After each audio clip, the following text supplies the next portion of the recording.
अटति यद्भवान् अहनिकाननम्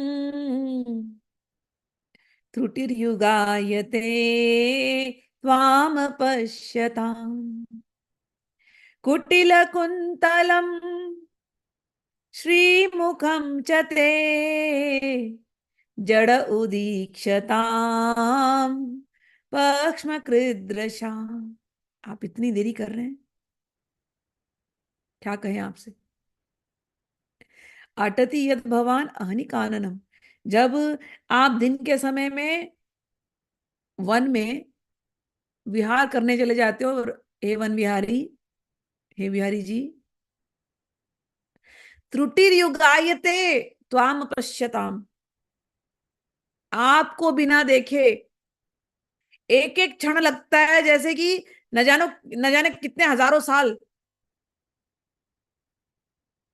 होता है ना प्यार में, जब इंतजार होता है, कुछ मत पूछो कैसे बीती घड़ियां इंतजार की, इंतहा हो गई इंतजार की। वो हालत है, आई ना कुछ खबर मेरे यार की, वो हालत है।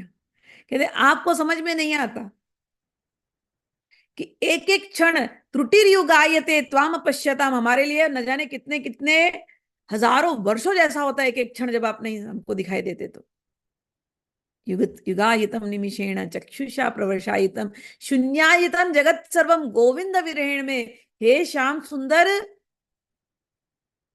आप नहीं आते ना एक क्षण के लिए, आप जब होते हो ना, आपकी याद में न जाने कितने आंसू निकलते हैं, इतने आंसू निकलते हैं, रोते रोते लगता है कि क्या बताएं आपसे, बाढ़ आ जाती है आंसुओं की। और पूरा संसार हमको बहुत, शून्याहितम जगत सर्वम, हमें पूरा संसार में ऐसा लगता है कुछ भी नहीं है, शून्य। गोविंद विरहेण में, आपके विरह में हमारी ये दशा हो जाती है। गोपियां कह रही हैं त्रुटि युगाये थे त्वाम पश्यताम, एक एक क्षण हम ऐसे कल्पों कल्पों के जैसे बिताती हैं। और जब आप आते हो श्याम सुंदर, कुटिल कुंतलम श्रीमुखम चते, आह आपका वो श्रीमुख, श्री जी यानी राधा रानी, आपके मुख में राधा रानी की झलक दिखाई देती है हमको, या आपके मुख में राधा रानी का प्रेम है दिखता है। श्रीमुखम चते, उस प्रेम से जब आप हमको देख लेते हो, क्या कहें, ऐसे लगता है बस समय रुक जाए, सब कुछ रुक जाए, और बस हम आपको देखते रहें।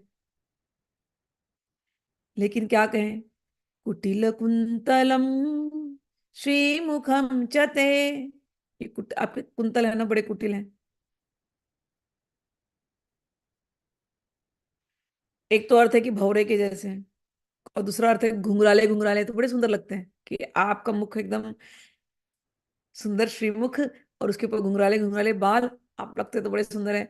लेकिन कुटिल कुंतलम, आज जो आप कर रहे हो ना, या आप दिखा करके हमको गायब हो जाते हो, जो लगता है ना सारी कुटिलता आपके चेहरे पे आ गई है, बस ये बाल के रूप में ना आपकी कुटिलता है बस। कुटिल कुंतलम श्रीमुखम चते, आपको क्या बताएं, जब हम आपको पूरे दिन के इंतजार में, जब आपको देखते हैं तो लगता है ठगी सी रह जाती है, बस आपको चित्रलिखित से होकर के देखती रहती हैं। और उस क्षण में जब जब ये पलकें झपक जाती है एक क्षण के लिए, तो ऐसी आग लगती है, ऐसी आग लगती है, ऐसा क्रोध आता है ना इस विधाता के ऊपर कि क्या बताएं। जड़ उदीक्षताम पक्ष्म कृदृशाम, ये विधाता ना जड़ है, जड़, इसको ना जड़ दुनिया बनाने की आदत पड़ी है ना, सब जड़ से ही निकलता है ना इसका, तो ये जड़ हो गया खुद, इसके समझ में नहीं आता ये विधाता को।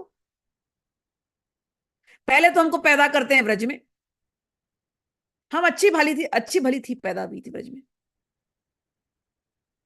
फिर ऐसी लीला आपने करवाई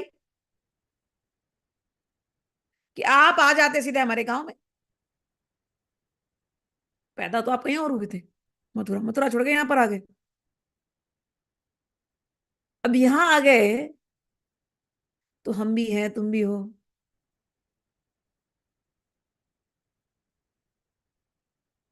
तो ये ब्रह्मा को सोचना चाहिए था ना कि ऐसा सौंदर्य, ऐसा माधुर्य, ऐसा सुकुमार,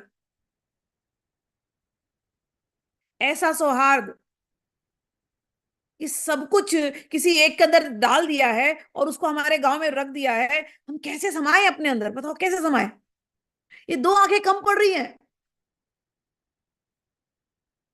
कैसे ये सागर जैसा रूप, ऐसा रूप है कि सागर में भी ना समाये, ऐसा रूप है। कैसे इस रूप को इस दो दो गागर रूपी आंखों में समा ले, कैसे बताओ कैसे? ये विधाता को समझना चाहिए था। ये दो आंखें कम पड़ रही हैं। इतना जड़, इतना डम्ब है ये, इतना जड़ बुद्धि है विधाता, इसका समझ में नहीं आता मूर्ख। कम से कम सारे रोम रोम को बना देता नेत्र, इसी से देख लेते, हर तरफ से तुमको देखते। और हर क्षण में तो तुम नए नए इशारे करते हो, नए नए तुम्हारे अंदर अभिनव जलधर सुंदर, तुम इतने सुंदर हो, नया नया अभिनय होता है, नए नए एक्सप्रेशन होते हैं, क्या क्या देखे आपका। और उसके क्षण में ही अगर ये पल के ऐसे ऐसे होती है ना थक करके, तो क्रोध आता है कि लगता है कि बस कोई तो दो कुछ ये पलकों को काट दिया जाए।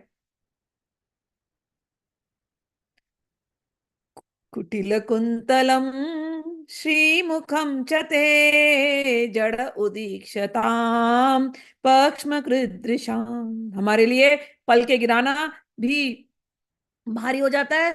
ऐसे जान पड़ता है कि ये नेत्रों की पलकों को बनाने वाला विधाता मूर्ख है।